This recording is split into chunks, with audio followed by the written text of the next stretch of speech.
अस्सलाम वालेकुम। SM news के साथ मैं हूं इश्तियाक अली। खबरों का सिलसिला बढ़ाते हुए खबर शामिल करते हैं गुजरांवाला से।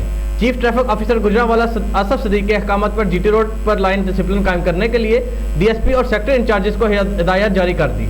इसी पर मजीद जानते हैं अपने नुमाइंदे मियां नज़ीर से। जी नज़ीर, क्या तफसीलात हैं आपके पास?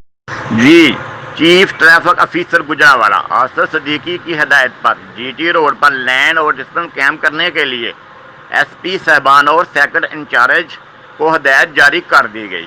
इब्तदाई तौर पर GT रोड पर ट्रैफिक डिसिप्लिन कायम करने के लिए स्लो मूविंग व्हीकल्स और मोटरसाइकिल और रिक्शा हाई की इंतहाई बाई लाइन पर चलने के लिए आगाही दी जाएगी। इस सिलसिला में GT रोड पर हदायती बोर्ड के साथ शहरियों को आगाह करने का सिलसिला शुरू कर दिया गया। CDO गुजरांवाला का कहना था कि GT रोड पर ट्रैफिक बहाव में बेहतरी के लिए ट्रैफिक डिसिप्लिन कायम करना इंतहाई ज़रूरी है। स्लो मूविंग व्हीकल के बाई लाइन में चलने से हादसात पर भी काबू पाया जा सकता है। सिटी पुलिस गुजरांवाला की यह मुहिम 1 माह तक जारी रहेगी। एजुकेशन टीम भी शहरियों की रहनुमाई के लिए सड़कों पर मौजूद रहेगी। सिटी पुलिस गुजरांवाला की एजुकेशन टीम शहरियों के लिए ट्रैफिक कवानीन के बारे में रोजाना की बुनियाद पर आगाही देगी। जी बहुत शुक्रिया नज़ीर, हमें तफसीलात से आगाह करने के लिए।